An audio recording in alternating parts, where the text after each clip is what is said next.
শুধু দর্শক, মোহনা টেলিভিশনের নিয়মিত আয়োজন ভিন্ন মাত্রা আলোচনা অনুষ্ঠানের পক্ষ থেকে আমি নজমুল হক নান্নু আপনাদের স্বাগত জানাচ্ছি।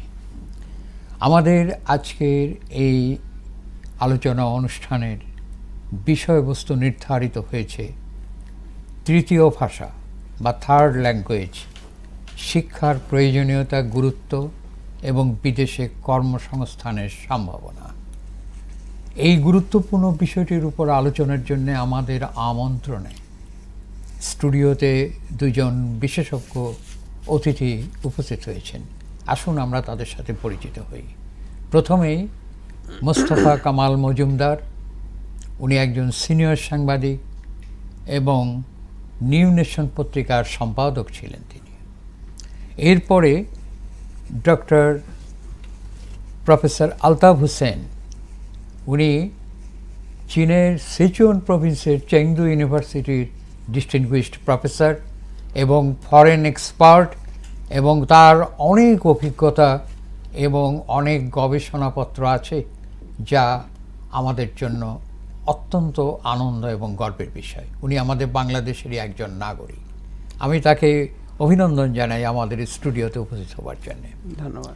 আজকে আমাদের যে অনুষ্ঠানটি এখন আলোচিত হবে সেই বিষয়ে আজকে প্রথমেই আমাদের জেনে রাখা উচিত যে আমরা যেন বর্তমান পৃথিবীতে যে গতি, শিক্ষা, সংস্কৃতি, বিজ্ঞান, এআই এবং সব ধরনের বৈজ্ঞানিক বিষয়গুলো থেকে যেন পিছিয়ে না পড়ি, তার জন্য আমাদের ভাষার ক্ষেত্রে আমাদের দৃষ্টিভঙ্গিকে প্রসারিত করতে হবে। তার একটি বিষয় হলো তৃতীয় ভাষা বা থার্ড ল্যাঙ্গুয়েজ। আমাদের এই গুরুত্বপূর্ণ অনুষ্ঠানটি সরাসরি সম্প্রচারিত হচ্ছে। এছাড়াও ইউটিউব এবং ফেসবুকেও এই অনুষ্ঠান সরাসরি সম্প্রচার করা হচ্ছে। তাছাড়া আগামীকাল 6:50 আপনারা মোহনা টেলিভিশনের আমাদের এই অনুষ্ঠানটি দেখতে পাবেন। এটা পুনঃপ্রচার হবে। শুধু দর্শক, এখন আমাদের আলোচনার পালা। প্রথমেই আমি প্রফেসর ডক্টর আলতাফ হোসেনের কাছে আমি জানতে চাই, এই তৃতীয় ভাষাটার প্রয়োজনীয়তা, গুরুত্ব কেন আমরা এত বড় করে দেখছি? আপনি বিশ্লেষণ করুন। ধন্যবাদ আপনাকে। ধন্যবাদ। আসলে আমাদেরকে হচ্ছে যে প্রথমে যেটা বলি যে আমাদের দেশের মূল শক্তি, চালিকা শক্তি, যেটা ড্রাইভিং ফোর্স বলা হয়, এটা কিন্তু আমাদের ম্যান পাওয়ার, যেটাকে হচ্ছে জনবল বলি। জি। তো এটাকে যদি আমরা হচ্ছে যে স্কিল ম্যান পাওয়ারটাকে স্কিল ম্যান পাওয়ারে তৈরি করতে পারি, এবং এইটার জন্য আমাদেরকে এই তৃতীয় ভাষা, যেটাকে থার্ড ল্যাঙ্গুয়েজ বলা হয়, যেমন বাংলা ভাষা, পাশাপাশি ইংলিশ ল্যাঙ্গুয়েজ, এটা হচ্ছে আমি চীনা ভাষাটাকে, এই তৃতীয় ভাষাটা হচ্ছে যেমন ধরেন যে আপনার চীনা ভাষা হইতে পারে, জাপানিজ ল্যাঙ্গুয়েজ হইতে পারে, কোরিয়ান ল্যাঙ্গুয়েজ হইতে পারে, স্প্যানিশ হতে পারে, ফ্রেঞ্চ হতে পারে। রাইট। সো এই তৃতীয় ভাষাটাকে যখন আমরা অ্যাডপ্ট করব বা হচ্ছে এটাকে আমাদের জনবল এটাকে প্রশিক্ষণ নিতে পারবে, তখন কিন্তু একটা এক্সট্রা অ্যাডভান্টেজ তৈরি হবে। যেমন আমি যদি উদাহরণস্বরূপ বলি যে হচ্ছে যে চীনা ভাষাটাকে আমরা যখন তৃতীয় ভাষা হিসেবে আমরা নিতে পারি বা হচ্ছে প্রশিক্ষণ দিতে পারি, তো এটাকে আমি প্রথমে আরও একটু আগে যাই। যখন আমাদের প্রধানমন্ত্রী যখন চায়নার সফরে গেলেন, তখন কিন্তু উনি আমাকে জিজ্ঞাসা করছিলেন যে আপনি এখানে কোন ভাষায় পড়াশোনা করান। তা আমি বললাম যে স্যার, আমি হচ্ছে যে এটা বেসড অন দ্য রিকোয়ারমেন্ট, আপনার যখন স্টুডেন্টের উপর ভিত্তি করে ইংলিশও পড়ায় আবার চাইনিজও পড়ায়। তো উনি বিষয়টা খুব ভালো করে নিলেন আর কি।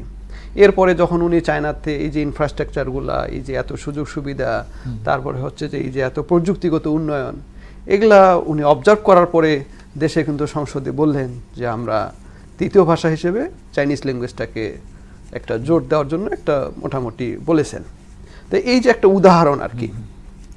সো এই চীনা ভাষাটা কি তৃতীয় ভাষা হিসেবে যদি আমি বলি, এটার অ্যাডভান্টেজটা কেন আমরা করব, যেমন ধরুন বাংলাদেশে 1000-এর মতো চাইনিজ কোম্পানি আছে। এরপরে হচ্ছে যে আমাদের সামনে আরও অনেক সুবিধা আসবে, যেমন আনোয়ারাতে যে ইকোনমিক জোন তৈরি হচ্ছে, চাইনিজ ইকোনমিক জোন, এখানে প্রায় 1 লক্ষ কর্মসংস্থান হবে। কিন্তু এরা কিন্তু কোনো না কোনোভাবে চীনাদের সাথে বা হচ্ছে যে এই প্রযুক্তিগতভাবে হোক বা চীনাদের সাথে একটা সম্পর্কিত হবে। সুতরাং আমাদের এই থার্ড ল্যাঙ্গুয়েজটা খুবই জরুরি। আচ্ছা, এর আরও অনেক কিছু কারণ আছে। যেমন ধরেন যে আমরা যদি চীনা ভাষাটাকে শিখি, একটা যারা এই মেট্রিক পাস করে বা এসএসসি পাস করে কেউ যদি নর্মাল চাকরি করে আর কেউ যদি এই চীনা ভাষাটাকে শিখে, তার কিন্তু তার যে বেতন অবকাঠামো স্যালারি যেটাকে বলি, এটা কিন্তু অনেক পার্থক্য একটা আসে।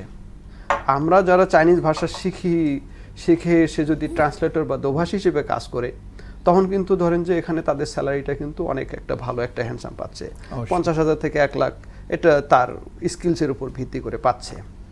তো এইটা ছাড়াও আরও অনেক সুযোগ সুবিধা আছে। যেমন ধরেন যে আপনার যখন আমরা যে এই ফ্যাক্টরিতে যে ম্যান পাওয়ারগুলো ধরেন যে এই চীনাদের সাথে যখন যোগাযোগের ক্ষেত্রে একটা মিসআন্ডারস্ট্যান্ডিং হয়, তখন কিন্তু প্রোডাক্টিভিটিটা একটু কমে যায়। তো এইটা যদি আমরা হচ্ছে তারা যদি এই চীনা ভাষার উপর একটা বেসিক অ্যাটলিস্ট একটা ধারণা থাকে, তখন আমাদের এই প্রোডাক্টিভিটিটা বাড়বে। তখন তাদের সাথে একটা কমিউনিকেশন, একটা স্মুথ কমিউনিকেশন হবে, অর্থাৎ কমিউনিকেশন গ্যাপ যেন না হয় এবং স্মুথ কমিউনিকেশন, এবং ভাষাটা যদি উভয়ের যদি একই ধাঁচের একই ধরনের থাকে, তাহলে সমস্ত বিষয়গুলোকে দ্রুত গতিতে খুব স্মুথলি এগিয়ে নিয়ে যেতে পারবে। এটা কিন্তু অনেক একটা অ্যাডভান্টেজেস। তারপরে হচ্ছে যে আপনি ধরুন যে হচ্ছে যে আপনার আমি একটা প্রোডাক্ট সোর্সিং করতেছি, একটা হচ্ছে চীন থেকে একটা প্রোডাক্ট সোর্সিং করতেছি। এই সোর্সিংগুলো কিন্তু হচ্ছে যখন আমি চাইনিজ ভাষা জানবো, তখন কিন্তু আমার জন্য একটা অনেক ইজি হয়ে যাচ্ছে, প্রোডাক্টের নাম থেকে শুরু করে। আরেকটা হলো যে আপনার এই যখন আমরা এই সোর্সিং করি প্রোডাক্টগুলা, এই পণ্যগুলা, তখন কিন্তু আমাদের এখানে যারা আমরা জানি না, তারা কিন্তু ম্যাক্সিমামই হচ্ছে দেখা যাচ্ছে যে যারা ট্রেডারের সম্পন্ন হই, আমরা কিন্তু যে রুট বা অরিজিন, যে মূল যে সাপ্লায়ার, এদের কাছে যাইতে পারি না। ভাষার প্রশ্ন যে আমাদের এখানে অনেকে আছে যে যারা ফ্রিল্যান্সিং করছে বিদেশে ইংরেজি ভাষার উপরে, ঘরে বসে থেকে তারা হয়তো আপনার কম্পিউটার এবং তাদের মানে এইগুলো নিয়ে মানে তারা প্রচুর টাকা আর্ন করতে পারছে। এই বিষয়টা কি চায়নার সাথেও এখানে করা সম্ভব? ফ্রিল্যান্সিং তো যারা করে তারা হচ্ছে এটা হচ্ছে যে আপনার হচ্ছে যে একটা টেকনোলজির উপরে তারা কাজ করে। যেমন ধরেন যে আপনার ফটোশপের উপরে কাজ করে, অথবা হচ্ছে যে আপনার ওয়েবসাইটের উপরে কাজ করে, ওয়ার্ডপ্রেসের উপরে কাজ করে, আবার সফটওয়্যার টেস্টিং এর উপরে কাজ করে, সফটওয়্যার ডেভেলপমেন্টের উপরে কাজ করে। সো অবভিয়াসলি এটা যদি হচ্ছে যে তারা এই চীনা ভাষা শিখে বা থার্ড ল্যাঙ্গুয়েজ শিখে, এটা হচ্ছে যে আপনার ধরেন যে এটা কিন্তু আমাদের জন্য তখন একটা চীনের যে মার্কেটটা, এটা কিন্তু ওপেন হয়ে গেল। তারপরে হচ্ছে যে যদি জাপানিজ শিখে, জাপানের মার্কেট ওপেন হয়ে গেল। সো অবভিয়াসলি ল্যাঙ্গুয়েজ হচ্ছে কি, আপনার ভাষাটা হচ্ছে একটা টুলস। যখন এই টুলটা আমার হাতে থাকবে, তখন কিন্তু আমার অনেক কিছু সহজ হয়ে যাবে। সো এই জন্য আমাদের স্কিল, যে দক্ষ জনবল তৈরির ক্ষেত্রে তৃতীয় ভাষার এটা একটা মৌলিক বিষয় হয়ে দাঁড়িয়েছে। অনেক ধন্যবাদ আপনাকে। আবার আসব। এবার আমি আমাদের দেশে একজন অভিজ্ঞ সাংবাদিক, আপনার কাছে মোস্তফা কামাল মজুমদার ভাই, আপনার কাছে আমার জিজ্ঞাসা যে এই চীন সংস্কৃতি, ভাষা, এই বিষয়গুলো আমাদের সকলেরই কম বেশি পরিচয় আছে। যে সরাসরি চীনের মাটিতে আমি গিয়েছিলাম 1978 সালের ডিসেম্বর মাসের শেষ দিকে। প্রেসিডেন্ট জিয়াউর রহমান, মির্জা গোলাম হাফিজ সাহেব তখন ভূমি মন্ত্রী ছিলেন এবং বাংলাদেশ চীন মৈত্রী সমিতির সভাপতি। আমরা ওই সংগঠন করতাম। তো তাকে ডেকে বললেন যে এরকমভাবে চীনের একটা বিশেষ ডেলিগেশন করতে হবে, special delegation, high power delegation. তখন সাংবাদিক আব্দুর রহিম উনি গিয়েছিলেন আমাদের সাথে, আপনি জানেন, অবজারভারে, এবং আরও অনেকেই, পলিটিশিয়ান, লয়ার, এবং আমরা গিয়েছিলাম। আমরা ইয়াং ছিলাম। তো সেখানে যাওয়ার পরে চীনের প্রধানমন্ত্রী ছিলেন এবং কমিউনিস্ট পার্টির উনিই প্রধান ছিলেন, তে হু গুফেং, তার সাথে দেখা হয়েছিল। তো এখন ডক্টর আলতাফ হোসেন যে প্রভিন্সে ছিলেন, অর্থাৎ সিচুয়ান প্রভিন্সের চেংদুতে, ওইখানে আমি একজন চীনা ভাষার একজন মধ্যযুগের 15 শতাব্দীর একজন কবি ছিলেন, তখন উচ্চারণ হতো তুফু, পোয়েটে তুফু, এখন ওটাকে দোফু বলা হয়। সেই অসাধারণ কবিতাগুলো তার যখন বাসভবনে গেলাম, ওটা এখন জাদুঘর হয়েছে। আমাদেরকে দেখানো হলো যে 100 জনের অধিক রাষ্ট্রপ্রধান বা সরকার প্রধান এখানে যখন এসছেন, তার কবিতার চরণগুলো তারা নিজেরা হাতে লিখে দিয়ে গেছেন, মন্তব্য করেছেন, সেগুলো তারা কাঠের উপর খোদাই করে রেখেছে। তো চীনের আরও তখন অনেকগুলো আপনার তাদের ফোক সং, মিউজিক, আনুষঙ্গিক সব কিছু, কোনো কোনো জায়গায় আমার কাছে মনে হয়েছিল যে এটা যেন ঠিক ঝর্ণার মতো, এটা যেন ঠিক বিটোফেন এবং মোজার্টের সেই সোনাতার মতো, মানে গভীর সুন্দর একটা ঝর্ণার কলকল শব্দ। চীনের ভাষা কিন্তু এত এত শ্রুতিমধুর, বাড়িয়ে বলছি না। যে আপনার কাছে আমি না বলে বরং আপনার কাছে শুনি যে আজকে এই ভাষা যদি আমরা আয়ত্ত করতে পারি, আমাদের যদি কর্মসংস্থান হয়, আমাদের দেশের যদি অর্থনৈতিক উন্নয়ন হয়, আমাদের দেশের যদি বিনিয়োগ বাড়ে, এর বাইরেও তো আর একটা বিষয় আছে, সেটা হলো আমরা দর্শন শিখলাম, আমরা সাহিত্য, সংস্কৃতি, কবিতা, এই সব কিছু দিয়ে আমরা নিজেদেরকে অন্তরটাকে পরিপূর্ণ করলাম। এটাও তো জ্ঞানের প্রসার হয়। আমি অনেক বলেছি, এখন আপনি মোস্তফা কামাল ভাই, আপনি এটার একটা বিশ্লেষণ দিন। জি, ধন্যবাদ আপনাকে ওকে এখানে আমন্ত্রণ জানানোর জন্য। আসলে ভাষা শেখা তো প্রয়োজনে, জি, তো আমাদের দেখা যাচ্ছে প্রয়োজন আছে, এবং চীনের সাথে যত সম্পর্ক বৃদ্ধি পাচ্ছে ততই ব্যবসা ক্ষেত্রে বেশি, অন্য ক্ষেত্রে কম। চীনের এত রেঞ্জ অফ প্রোডাক্টস আছে যে আপনি যদি ইন্টারনেট ব্রাউজ করেন দেখবেন প্রত্যেক সপ্তাহে একটা নতুন প্রোডাক্ট এনে ওরা বলতেছে এটা নেন, আমরা এত দামে দিতে পারবো। বাজারের তুলনায় দেখা যায় এটা সস্তা এবং এফিশিয়েন্ট। তো ব্যবসায়ী যারা এক্সপ্লোর করতে যায় তাদের তো অবশ্যই চীনা ভাষা জানা থাকতে হবে। এবং এখানে কিন্তু প্রাইভেট কিছু কিছু অনানুষ্ঠানিক শিক্ষা প্রতিষ্ঠানও কিন্তু হয়ে গেছে। ওরা যে যদি চাইনিজ শিখতে চান আসুন, আমরা এত দিনের কোর্স, এত টাকা, তার চেয়ে কম ইত্যাদি, এটা হচ্ছে। তো আমাদের এটা তো হলো ব্যবসায়িক দিক থেকে, আরেকটা হলো আমাদের কর্মসংস্থানের বিষয়, যেটা ডক্টর আলতাফ হোসেন সাহেব বললেন। আমাদের 1,30,00,000 লোকের মতো মানুষ বিদেশে কাজ করে। তো তাদের আয় আমাদের অর্থনীতির দ্বিতীয় স্তম্ভ। প্রায় আপনার 35-36 বিলিয়ন ডলার, তার মানে 3,600 কোটি ডলার তারা প্রত্যেক বছর বাংলাদেশে পাঠায়। কিন্তু এদের আপনার 70% আপনার আনস্কিল্ড। এরা আপনার না জানে বিদেশি ভাষা, না জানে কোনো প্রযুক্তিগত কোনো শিক্ষা দীক্ষা আছে। আমি নিজের চোখে দেখেছি, এই যে আরব দেশে কিন্তু আমাদের এমপ্লয়মেন্ট বেশি, সেখানে তারা কমিউনিকেট করতে পারে না। তো অনেকটা আপনার প্রাচীন আমলের মতো এই আপনার যে আপনার জেস্চারের যে ল্যাঙ্গুয়েজ আছে, এইভাবে ইঙ্গিত করে এদিকে যায়, এভাবে ইঙ্গিত করে সেভাবে যায়। আর পক্ষান্তরে ভারত থেকে যে কর্মীগুলি সেখানে যায় তারা কিন্তু কমিউনিকেট করতে পারে, ইংরেজিতে কমিউনিকেট করতে পারে। কমিউনিকেট করতে পারাতে তাদের মধ্যে আন্ডারস্ট্যান্ডিংটা ইনস্ট্যান্টলি হয়ে যায়, এবং এদের বেতন কিছু তো আমাদের ওয়ার্কারদের তুলনায় অনেক বেশি। আমাদের মাত্র 20% লোক স্কিল্ড যারা বিদেশে কাজ করে, 2% হলো সেমি স্কিল্ড, বাদবাকি হলো আনস্কিল্ড। তো এই দৃষ্টিকোণ থেকে আমাদের প্রধানমন্ত্রী নির্বাচনের সময় এই কথাটা ঘোষণা করেছিলেন যে আমাদের স্কুল পর্যায়ে একটা তৃতীয় ল্যাঙ্গুয়েজ শেখার বন্দোবস্ত করতে হবে। তাহলে আমাদের যে জনশক্তি, এবং তার বেশিরভাগ হলো যুবক যুবতী, কর্মক্ষম, হ্যাঁ, প্রত্যেক বছরই 20 লক্ষ লোক আপনার এই শ্রমবাজারে আসছে। তো তাদের বেশিরভাগই আনএমপ্লয়েড থাকে এবং এরা সবাই বিদেশে ছুটে। তো সুখের খবর এটা যে ইদানিং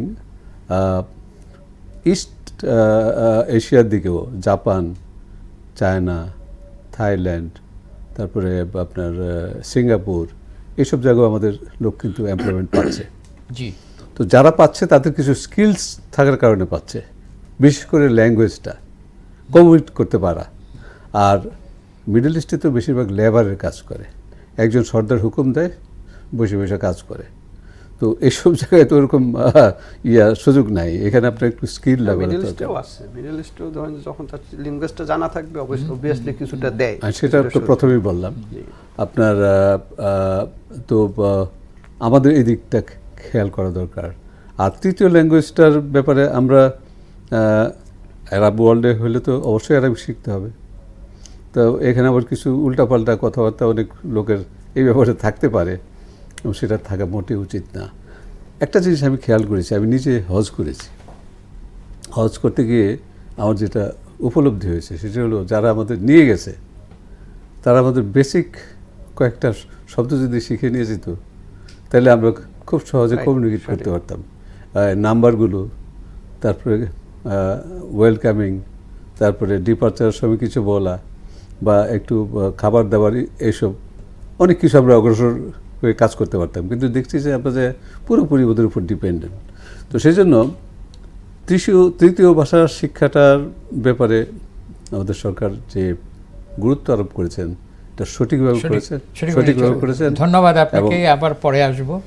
এখন আবার আমি ডক্টর আলতাফ হোসেন সাহেবের কাছে আসছি, যে আজকে এই যে তৃতীয় ভাষা হিসেবে আমরা চাইনিজ ভাষা বা চীনা ভাষাকে গ্রহণ করছি, এই গ্রহণ করার পেছনে আমাদের যেটা দক্ষ জনশক্তি, যেটা আমাদের তৈরি করবার ক্ষেত্রে একটা গুরুত্বপূর্ণ অবস্থান নির্ণয় করবে নিঃসন্দেহে এই ভাষা শিক্ষার উদ্যোগ। এবং সকলকে এই ভাষা শিক্ষা গ্রহণ করলে আমরা আশা করতে পারি যে আজকে চীনের মতো একটি বিশাল দেশ, যেখানে তার নিজের দক্ষতা, নিজের শ্রম সব কিছুকে সেখানে তাকে কাজে লাগাতে পারবে এবং আমাদের অর্থনৈতিক প্রবৃদ্ধি বাড়বে। এটা সম্পর্কে আপনি একটু বিস্তৃতভাবে বলুন। বিস্তৃত যদি মানে আবার একটু ওই পয়েন্টটাকে মানে এমফাসাইজ করি, সেটা হলো যে যখন ধরেন যে আমার পাশে যিনি আছেন মজুমদার ভাই, হ্যাঁ, ওনার ইয়াতে বলি যে লেবার যেটা এক্সপোর্ট, আমরা জনশক্তি, এটাকে কিন্তু হচ্ছে যে জনশক্তি রপ্তানি এবং দুই ক্ষেত্রেই কাজে লাগবে। একটা জনশক্তি রপ্তানি, আবার এটাকে ইনভেস্ট মানে বিনিয়োগটা দেশে আনার জন্য। কিভাবে বিনিয়োগ আসবে? যখন চাইনিজরা বা হচ্ছে যে জাপানিজরা যখন দেখবে যে এই দেশে তো সবাই মানে অনেকেই চাইনিজ ভাষা জানে, আমি যখন একটা টিম তৈরি করব, একটা কোম্পানি তৈরি করব, আমার প্রথম দরকার হবে কি? দক্ষ জনবল, বা হচ্ছে যে এই ভাষা আমি ভাষা কমিউনিকেট করতে পারি, বা হচ্ছে যে এই ধরনের জনবল। তো যখন ওরা দেখবে যে না, বাংলাদেশে হচ্ছে যে অনেকেই চাইনিজ ভাষা বলতে পারে, তখন কিন্তু অটোমেটিক্যালি অনেক কোম্পানি বাংলাদেশে আসবে। সো এইটা আমাদের দুই দিকেই মানে সুযোগটা তৈরি করবে, এই যে দক্ষ জনবল তৈরি। আরেকটা হলো আমাদের, উনি যেটা বললেন মজুমদার ভাই, ওনার প্রেক্ষিতে বলি যে আমাদের এই সংস্কৃতি থেকে বের হওয়ার জন্য তৃতীয় ল্যাঙ্গুয়েজ, মাননীয় প্রধানমন্ত্রীর যে ইনিশিয়েটিভ যেটা নিয়েছেন, যে তৃতীয় ভাষা, এটার খুবই জরুরি। কেন? এটা আমাদের এই সংস্কৃতি থেকে বের হওয়ার, যে আমি বিদেশে গিয়ে শুধু মানে মাঠে কাজ করব, এইটা থেকে বের হওয়ার একমাত্র ওয়ে হচ্ছে যে, আমি মনে করি একমাত্র না, এটাকে একটা মৌলিক একটা পদ্ধতি হলো তৃতীয় ভাষা। কারণ যখন আমি তৃতীয় ভাষা একটা টুলস, আমার একটা অতিরিক্ত একটা দক্ষতা থাকবে, তখন কিন্তু আমি ওখান থেকে গিয়ে একটা ভালো চাকরি, আপনার যে মাঠে কাজ করতাম, বা হচ্ছে যে স্যালারি দিক থেকে, আপনার বেতনের দিক থেকেও সুযোগ পাবো, আবার আরেকটু ভালো লেভেলে চাকরি করার সুযোগ পাবো। এটা কিন্তু আমাদের একটা দিবে। আর যেটা বললাম হচ্ছে যে আপনার বিনিয়োগের বিষয়, এছাড়াও আরও অনেক কিছু আছে। যেমন ধরুন চায়নার যে মার্কেটটা, আমরা কিন্তু এখান থেকে যাওয়ার পরে আপনার এই যখন আমরা আমাদের এখানকার ইয়াং জেনারেশন বা হচ্ছে আমাদের জনবল তৃতীয় ভাষাটা শিখবে, চীনা ভাষাটা শিখবে, আপনার শিক্ষা থেকে শুরু করে, যেমন শিক্ষার ক্ষেত্রে বলি, আপনার ওখানে কিন্তু অনেক ধরনের স্কলারশিপ দেয় চায়নাতে, বা পড়াশোনার জন্য অনেক শিক্ষার্থী যাচ্ছে। তো আমরা ওখানে গিয়ে কিন্তু ওই চাইনিজ ভাষাটা ওখানে যাওয়ার পরে শেখানো হয়। তো এটা যদি আমি এখান থেকে শিখে যাই, তো এখানে কিন্তু প্রতি বছর অনেক ধরনের স্কলারশিপ দেয়। ওখানে গভর্নমেন্ট স্কলারশিপ আছে, প্রভিন্সিয়াল স্কলারশিপ আছে, তারপরে সিটি স্কলারশিপ আছে, কনফুসিয়াস স্কলারশিপ আছে, অনেক ধরনের।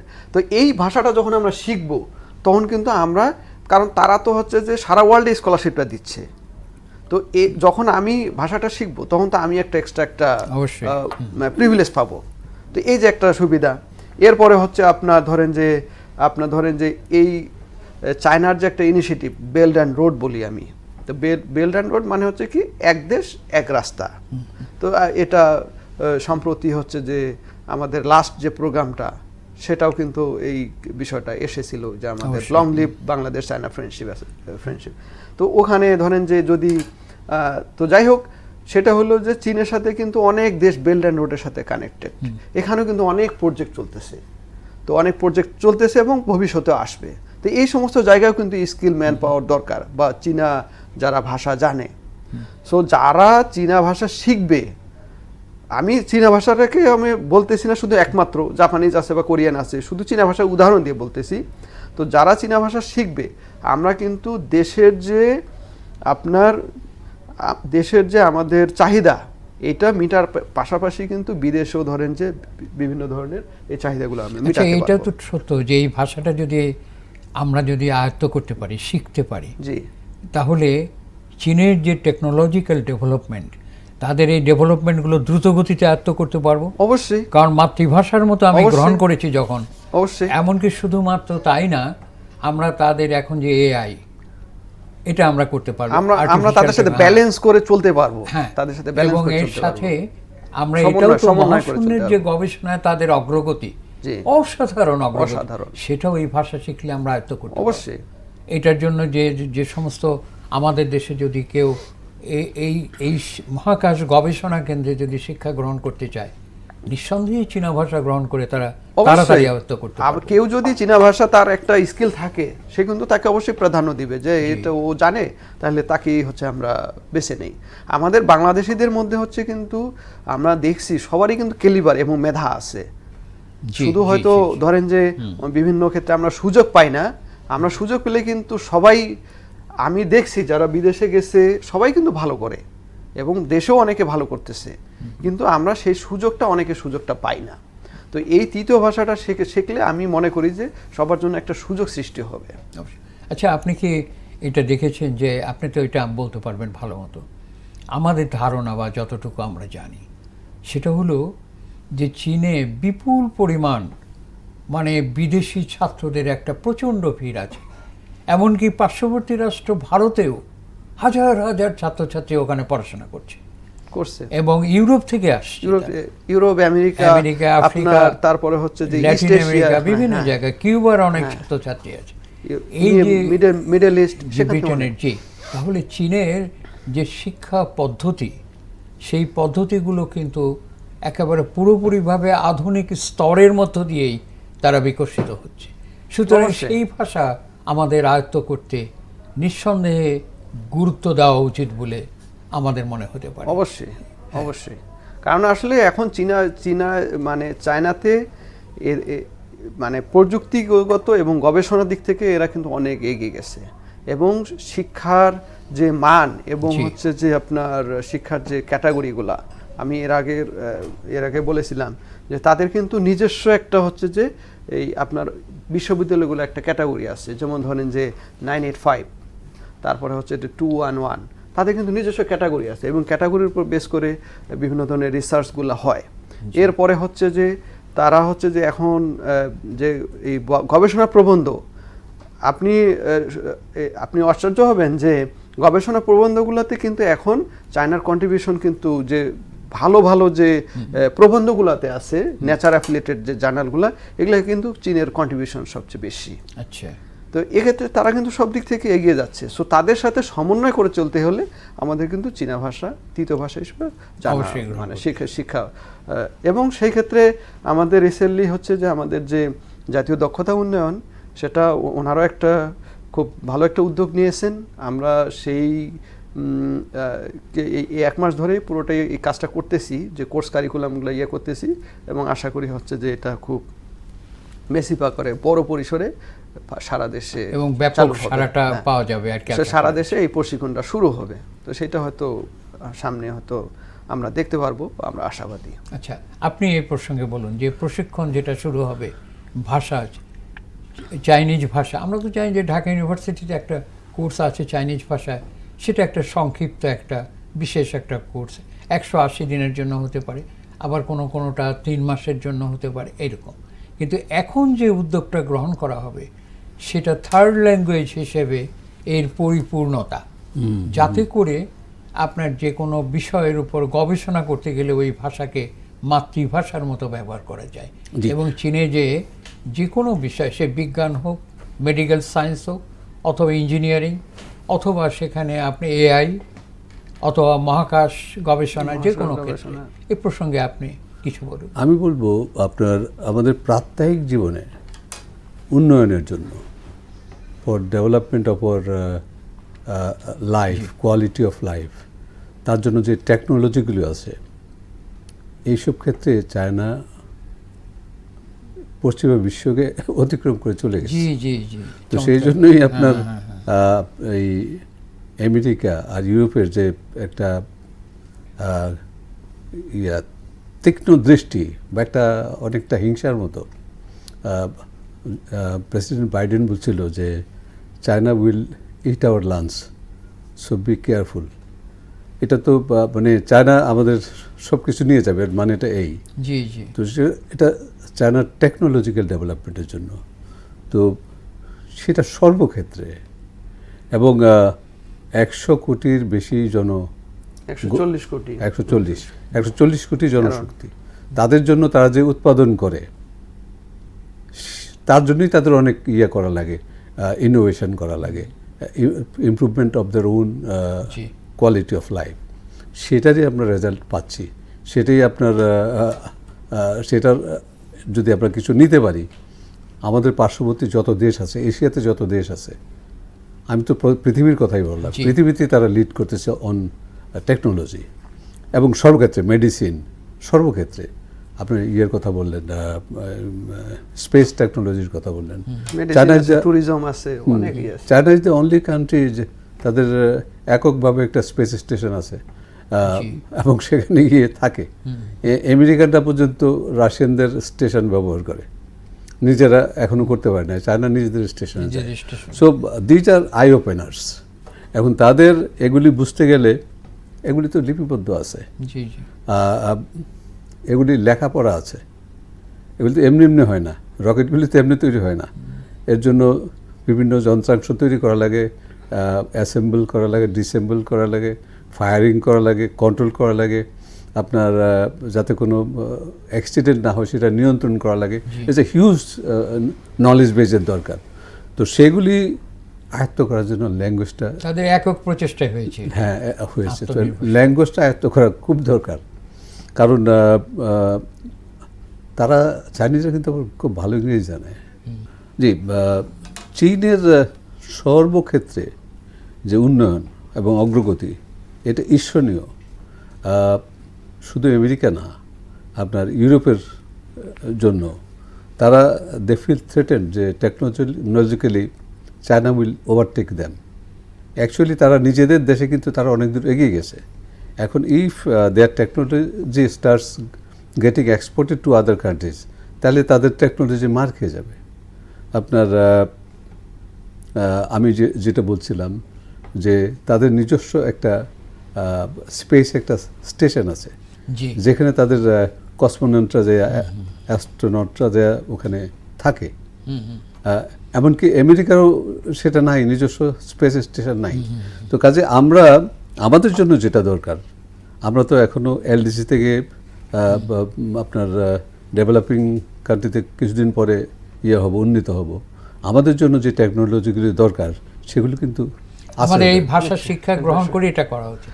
এখন এই প্রসঙ্গে ডক্টর আলতাফ। আচ্ছা, আমি যেটা ওই ওনার কথা জেরে মানে বলি একটু, সেটা হলো যে ওই আমেরিকা বলতেছেন বা হচ্ছে যে চায়না, আসলে আমাদের যখন মানে দক্ষ জনবল তৈরি হবে, আমাদের মধ্যে যখন ক্যালিবার থাকবে, এটাকে কখনো কিন্তু দমিয়ে রাখা যায় না।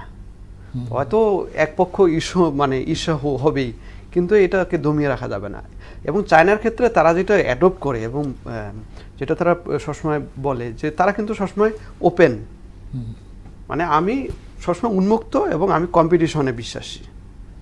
হ্যাঁ, তো যাই হোক, আপনি ওই প্রশ্নটার ক্ষেত্রে আরেকটু বলি, সেটা হলো যে চীনা ভাষার যে মানে তৃতীয় ভাষা হিসেবে বাংলাদেশের প্রেক্ষাপটে বলি, সেটা হলো যে বাংলাদেশে কিন্তু অলরেডি আপনার কিছু কিছু বিশ্ববিদ্যালয়ে এটা প্রশিক্ষণটা দিচ্ছে।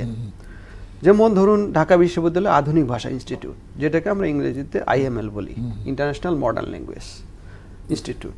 আবার ধরুন যে নর্থ সাউথে আছে, এই দুটা মোটামুটি আপনার এস্টাবলিশড। পাশাপাশি ধরেন যে চিটাগংয়ে মনে হয় করবে, এবং হচ্ছে শান্তা মরিয়াম ইউনিভার্সিটি আছে, ওটাও কনফুসিয়াস। এর পাশাপাশি কিছু প্রাইভেট ইউনিভার্সিটি আছে। তো এখন এনারা প্রাইভেট ইউনিভার্সিটি না, কিছু প্রাইভেট প্রতিষ্ঠান, বেসরকারি প্রতিষ্ঠান প্রশিক্ষণ দিচ্ছে। এখন এনাদের যে মানে আপনার ক্যাপাসিটি, যেটা হচ্ছে যে এইটা একটা ইস্যু থাকে যে কতগুলো দিতে পারবে, কারণ আমাদের ডিমান্ড কিন্তু হচ্ছে চাহিদা দিন দিন বাড়তেছে। এখন আপনার বাংলাদেশে আমরা যারা প্রত্যন্ত অঞ্চলে থাকি, যেমন বিভিন্ন ডিস্ট্রিক্টে, আপনার ধরুন যে আপনার ঠাকুরগাঁ বলি বা দিনাজপুর বলি বা বগুড়া বলি, বা হচ্ছে যে আপনার নর্থ বেঙ্গলের হচ্ছে যে ভোলা বলি, তো এরা কিন্তু অনেকে আছে, তার অনেক মেধা আছে, ক্যালিবার আছে, কিন্তু সে ঢাকা আসার সুযোগ পায় না। মানে এই ইয়াগুলো হয়ে গেছে কি ঢাকা কেন্দ্রিক হয়ে গেছে। ঠিকই বলেছেন। তো এই ঢাকা কেন্দ্রিকে, এই জন্য আমি যখন ওই NSD-কে এই বিষয়গুলো বুঝালাম যে আসলে তা আমাদের এই তৃতীয় ভাষাটাকে পুরো সারা দেশে ছড়িয়ে দেওয়ার একমাত্র হচ্ছে যে ওয়ে হচ্ছে গভর্নমেন্ট ইনিশিয়েটিভ, যেটা হচ্ছে যে আপনার জাতীয় দক্ষতা উন্নয়নের মাধ্যমে তাদের 2000-এর উপরেও training institute, authorise training institute আছে, যেটা হচ্ছে 2000-এর উপরে, যেটা তারা বলতেছে 2200 আর কি, আমি 2000-এর উপরে বললাম। তো এই যে 2000-এর উপরে যে তাদের যে সেট আপটা, এটাকে কিন্তু সারা দেশে যখন আমরা কিন্তু প্রত্যন্ত অঞ্চলে যারা আছে, যারা হচ্ছে বিভিন্ন জেলা পর্যায়ে আছে, তারাও কিন্তু শেখার সুযোগ পাবে। এবং এইভাবেই কিন্তু আমাদের সারা দেশে একটা রেভলিউশন হয়ে যাবে চীনা ভাষা প্রশিক্ষণের উপরে। তো এটা কিন্তু একটা বড় পরিসরে হবে। তো এটা একটা। আর আরেকটা হলো কি, আমাদের দেশের যে চাহিদা এবং দেশের যে আমাদের যে মার্কেট গ্যাপটা, এটাকে কিন্তু আমাদেরকে বের করে হচ্ছে যে আমাদেরকে ধরতে হবে মার্কেট গ্যাপটা। অনেকে ব্যালেন্স করে। আমি আপনাকে প্রশ্নটা করি, জি, এই যে আপনি বলছেন যে 2000-এর উপর ইনস্টিটিউট, ট্রেনিং ইনস্টিটিউট, রাইট। আচ্ছা, এখন প্রশ্ন হলো প্রশিক্ষক কারা হবে? হ্যাঁ, প্রশিক্ষকে এখাতে, হ্যাঁ আপনি একটা গুরুত্বপূর্ণ কোশ্চেন করেছেন। আমাদের চায়নাতে হচ্ছে যে অসংখ্য ছাত্রছাত্রী অলরেডি চায়নাতে, আমরা এই চাইনিজ ভাষার উপরে তারা আপনার অনার্স, যেটা আপনার ব্যাচেলর বলি বা অনার্স বলি, এই চাইনিজ ভাষার উপরে করতেছে। যেমন তাদের আছে হচ্ছে teaching Chinese language for foreigner, এটা একটা সাবজেক্টই আছে। তারপরে হচ্ছে ইন্টারন্যাশনাল চাইনিজ এডুকেশন আছে। তা আমাদের অনেক ছাত্রছাত্রী যারা আছে, তারা এই ভাষার উপরেই কিন্তু অলরেডি দক্ষতা গ্রহণ করেছে, তাদেরকে আমরা কাজে লাগাবো। এরপরে হচ্ছে যে কনফুসিয়াস ইনস্টিটিউট বা হচ্ছে যে চীনের যে হচ্ছে প্রতিষ্ঠানগুলো আছে, পাশাপাশি হচ্ছে যে চীনের যে বিশ্ববিদ্যালয়গুলো আছে, এগুলো নিয়ে আমরা আলোচনা করতেছি এক মাস ধরে, যে চীনের যে বিশ্ববিদ্যালয়গুলো আছে, এখানে গভর্নমেন্ট টু গভর্নমেন্ট চুক্তি হবে। আমি সেটাকে করতেছি, সহযোগিতা করতেছি, যে গভর্নমেন্ট টু গভর্নমেন্ট চুক্তি হলে তারা কিন্তু হচ্ছে তাদের যে স্কিল, যে আপনার টিচারগুলো আছে, তারা এখানে ট্রেনার প্রশিক্ষণ দেবে। জি। তো আপনার যখন একটা চাহিদা তৈরি হয়, তখন কিন্তু এটার ওয়েও বের হয়ে যায়। অবশ্যই। হ্যাঁ, তো ইম্পর্টেন্ট যে কথাটা বলছি, চাহিদা।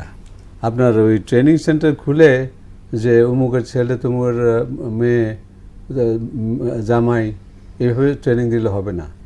যারা আপনার ট্রেনিংটা পেতে চায়, there should be an open announcement যে আমরা এখানে ট্রেনিং দেব।